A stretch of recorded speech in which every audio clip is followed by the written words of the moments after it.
Цэнтральна-ўсходняя Еўропа – адзін з еўрапейскіх рэгіёнаў, дэфініцыя якога не заўсёды адназначная. Часам палітолагі або статыстычны аддзел сакратарыяту Арганізацыі Аб'яднаных Нацый называюць Цэнтральнай Еўропай усе краіны ў прасторы ад Германіі да Расіі. Але існуе іншае тлумачэнне гэтага тэрміна, дэталёва апрацаванае і абгрунтаваная тысячагадовым гістарычным вопытам. Паняццем Цэнтральна-ўсходняя Еўропа аперуюць найчасцей гісторыкі. У палітолагаў ці ў статыстычных падзелах на рэгіёны Арганізацыі Аб'яднаных Нацый Цэнтральная або ўсходняя Еўропа – гэта ўсё тое, што ляжыць паміж Германіяй і Расіяй. Гістарычная дэфініцыя Цэнтральна-ўсходняй Еўропы распрацаваная люблінскім асяродкам гісторыкаў найбольш дакладная, бо абапіраецца на больш чым тысячагадовым дасведчанні гісторыі Еўропы. Сёння паняцце Цэнтральна-ўсходняй Еўропы даволі распаўсюджанае ў гістарычных колах. Пішуцца кнігі, чытаюцца лекцыі па гісторыі гэтага рэгіёна, пра асаблівасці нацыянальнага, дзяржаўнага, палітычнага развіцця народаў, якія яго насяляюць. Дык што гэта за гістарычны рэгіён Цэнтральна-ўсходняя Еўропа? Чым ён адметны, чым адрозніваецца ад Еўропы ўсходняй ці Еўропы заходняй? Ці знаходзіцца ў ім Беларусь і калі так, то якое месца ў ім займае? Пагаворым пра ўсё гэта больш дэталёва.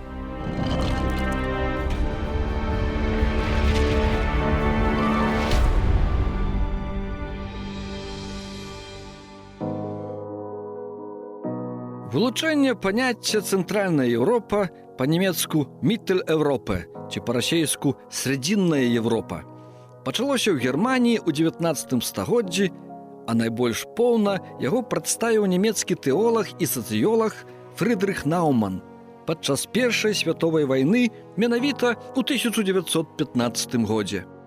Мелася на ўвазе стварэнне ў гэтым рэгіёне дзяржаўных утвораў пад эгідай Германскай імперіі за яе ўсходняй мяжой. Гэтае паняцце зрабіла вялікую кар'еру, асабліва калі пасля Першай святовай вайны узнікла некалькі новых дзяржаў на тэрыторыі, раней падзеленай паміж Германіяй, Расіяй і Аўстра-Венгрыяй. Краіны Цэнтральна-ўсходняй Еўропы з'яўляюцца часткай заходнееўрапейскай цывілізацыі, дзе гістарычны працэс праходзіў з пэўнымі асаблівасцямі. Напрыклад, у сельскай гаспадарцы доўгі час, ажно да 19 стагоддзя захоўваўся феадальны ўстрой, заснаваны на прыгонным праве. Або ў адрозненне ад Еўропы заходняй, дзе дзяржавы будавалі нацыі, у Цэнтральна-ўсходняй Еўропе, наадварот, нацыянальныя рухі стваралі дзяржавы ўжо пад канец Першай святовай вайны. Да Цэнтральна-ўсходняй Еўропы належаць гістарычныя тэрыторыі некалькіх каралеўстваў – чэшскага, венгерскага, польскага, а таксама Вялікае княства літоўскага. Сёння тут размешчаныя краіны – Польша, Літува, Беларусь, Украіна на поўначы ад горнай лініі Судэтаў-Карпатаў і Чэхія, Славакія, Венгрыя, Харватыя, Славенія, значная частка Румыніі, Сяміграддзя на поўдзень ад лініі названых гор. А ў мінулым была яшчэ слынная ордэнская дзяржава ў прусах і інфлянтах. Даследчыкі не залічваюць да гэтага рэгіёну краіны паўднёва-ўсходняй Еўропы, якія некалькі стагоддзяў былі пад уладай Асманскай імперіі, а таксама Латвію і Эстонію, за іх больш трывалай сувязі з паўночнай Еўропай, Скандынавіяй. Коратка кажучы, Цэнтральна-ўсходняя Еўропа – гэта ўсходняя частка заходняй Еўропы. Украіна і Беларусь далучыліся да яе ў сярэдзіне 13-14 стагоддзях. Менавіта ў гэты час, паводле гістарычных крыніц, а таксама археалагічных матэрыялаў, адбыўся вялікі цывілізацыйны пералом у гэтых краінах. Візантыйская традыцыя саступіла месца заходнееўрапейскай.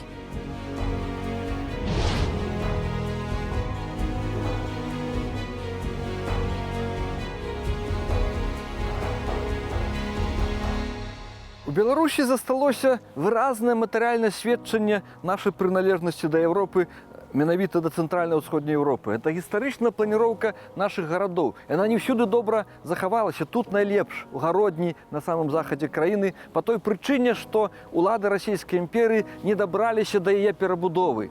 Бо ўжо ў пачатку 19 стагоддзя вялася актыўная перабудова многіх гарадоў Расіі, потым прыйшлі ў Беларусь на ўсходзе, перапланавалі гістарычную планіроўку расейцы у Полацку, у Віцебску, Магілёве, Мсціславе, там такая шахматнымі клеткамі нарэзаная.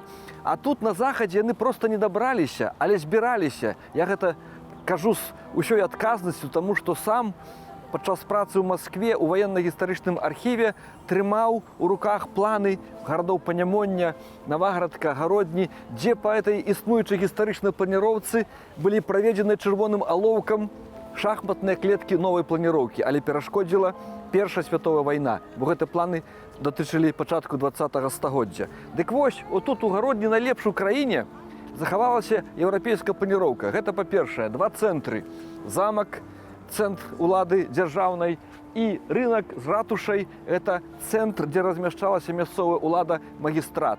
Акрамя таго, на сённяшні дзень у нашых гарадах, як і Еўропе цэнтральна-ўсходняй, існуе барочная планіроўка. Калі глядзець зверху, асабліва гэта добра відаць, тут няма прамых ліній. Усе вуліцы вельмі дакладна плаўна закругленыя.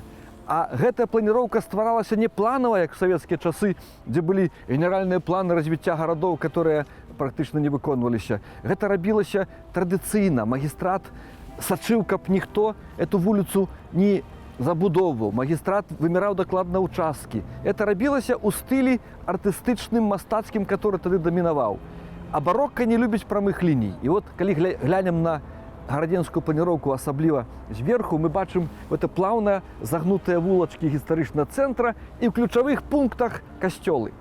Барокка – это мастацтва контррэфармацыі, магнаты, вялікія князі выкуплялі самыя ключавыя пагоркі высокія і ставілі касцёлы. І калі мы аддаляемся ад Гародні, касцёлы нібыта вырастаюць, таму што ў цэнтры горада это не надта заўважна, але здалёк арыентуюся, што яны стаяць на пагорках.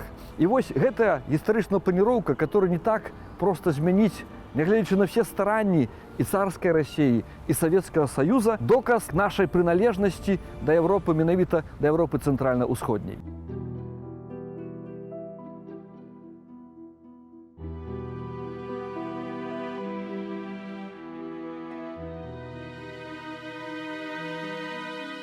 Вельмі характэрна і ілюстратыўна развіццё планіроўкі, еўрапейскай планіроўкі, яе разбурэння ў беларускай сталіцы гораду Менску. Горад Менск уже перанесены ў 11 стагоддзі, пачынаўся отут вот каля зліцця рэчкі Нямігі з рэчкай Свіслачу. Пазней тут быў ніжні замак, горад в асноўным тут каля гэтага абрыва, каля берага і развіваўся, але яму стала цесна. І ў 16 стагоддзі, скарыстаўшыся пажарам у горадзе, быў планава закладзены другі абсалютна еўрапейскі цэнтр, спецыяльна зробленай, вытачанай, акрэсленай рыначнай плошчу з ратушай, вакол якой узнікалі ансамблі культавых забудоваў: базыліанскія, езуіцкія, бернардзінскія, дамініканскія касцёлы і кляштары.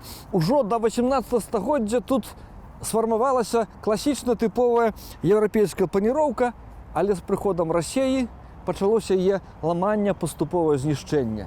Уже на ніжнім замку пракладваліся новыя вуліцы, а ён яшчэ трымаўся. Ужо была знесеная па загаду Мікалая I, цара расійскага, Менская ратуша, сімвал вольнасці і самакіравання менчукоў. Найбольшыя, аднак, шкоды, найбольшыя разбурэнні гэта планіроўцы прынеслі савецкія архітэктары, савецкія ўлады. І вот гэта выдатна відаць на суседніх гэтых будынках. У пачатку 60-х гадоў дом-мадэлі за мастом на замчышчы збудаваны.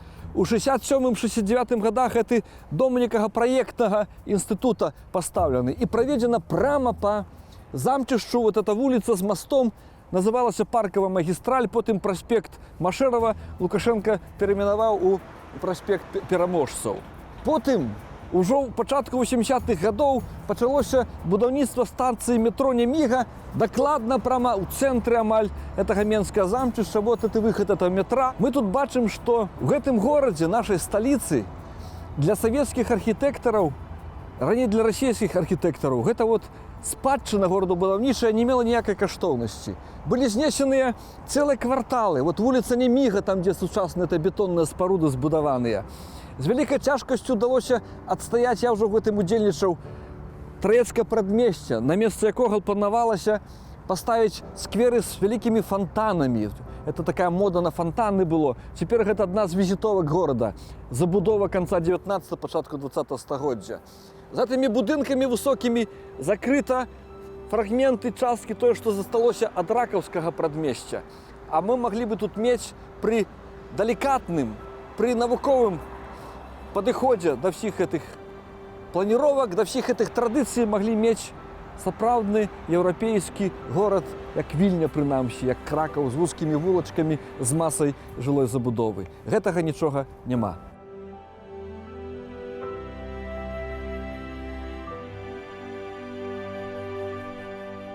Адметнасць цэнтральна-ўсходняй Еўропы як еўрапейскага рэгіёна фармавалася на працягу стагоддзяў. Але хіба наймацней, найвыразней яна праявілася ў 19 стагоддзі, калі распачалося ў рэгіёне стварэння нацыянальных рухаў. І вось пра гэта мы паговорым са спецыялістам, прафесарам Сергеем Токцем. Сергей, 19 стагоддзе. Чым розніца цэнтральна-ўсходняй Еўропы ад Еўропы заходняй?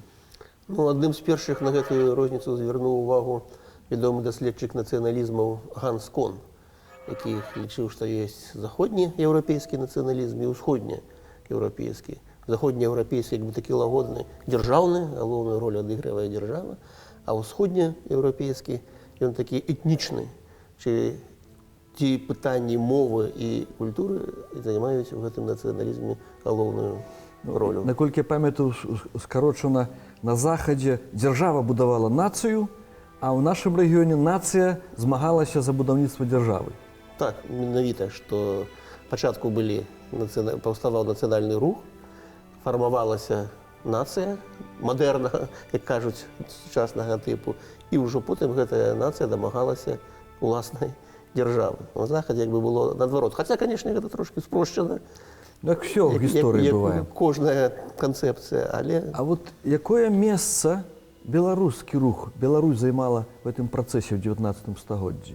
Беларускі рух быў падобны да іншых цэнтральна-ўсходнееўрапейскіх нацыянальных рухаў. Канешне, была свая спецыфіка, звязаная з вялікай колькасцю неспрыяльных чыннікаў. Беларусы знаходзіліся ў найменш спрыяльнай сітуацыі для стварэння мадэрнай нацыі і, адпаведна, сваёй дзяржавы. Але мадэль была падобная. Па-першае, это мы сялянскі народ, гэтак званы. Што это такое? Яшчэ польскі даследчык нацыянальных рухаў у цэнтральнай Еўропе Юзеф Хлябоўчык стварыў такую тыпалогію народаў у гэтым рэгіёне. Ён казаў пра народы дзяржаўныя, народы, якія страцілі дзяржаўнасць, напрыклад, палякі ці венгры адносіў да гэтага. Этнічныя супольнасці, пераважна селянскія. Арыстакратыя была асіміліраваная. Арыстакратыя перайшла на мову, засвоіла культуру іншых народаў. І свядомасць. І адпаведна, свядомасць была ці то нямецкая, ці то польская, ці расійская. Гэта першы неспрыяльны чыннік, што ў нас не было ўласнай беларускамоўнай, беларуска-арыентаванай арыстакраты ў 19 стагоддзі. А яшчэ чым наша адрозненне ў горшы бок? Я бы сказаў, што якраз гэта не адрозненне, таму што уласную арыстакратыю мелі па сутнасці такую, которая захавала нацыянальную свядомасць палякі і венгры. Таму і чэхі, і славакі, і славенцы, і прыбалтыйскія народы, яны, уласна, не мелі сваёй арыстакратыі, і гэтым беларусы таксама былі падобныя, бо трэба прызнаць, што так шляхта наша ў гэтым перыядзе 19 стагоддзя, яна ўжо пераважна засвоіла польскую мову, культуру, і пазней улілася ў шэрагі польскай нацыі. Хаця, канешне, была мясцовая карэнная большасці сваёй. Мы ў Беларусі доўга не ведалі, што гэта за рэгіён такі цэнтральна-ўсходняя Еўропа, як не ведалі пра тое, што Беларусь гістарычна да яго належыць. Праз усё 20 стагоддзя нас абавязвала прывязка да Расіі. Нібыта мы былі часткай гэтай краіны ад самага ранняга сярэднявечча. Калі як археолог пачаў займацца матэрыяльнай культурай гарадоў і замкаў Беларусі 14-17 стагоддзя, то мяне чакала адкрыццё. Браў удзел у экспедыцыях і сам пачаў капаць нашыя гарады і замкі.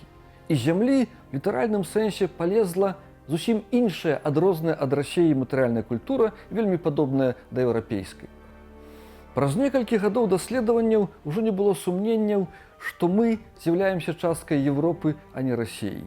І наша археалагічная суполка, створаная Олегам Трусавым у белай рэстаўрацыі, атрымала да яго задачу паказаць на прыкладзе матэрыяльнай культуры, што Беларусь неад'емная частка еўрапейскай цывілізацыі.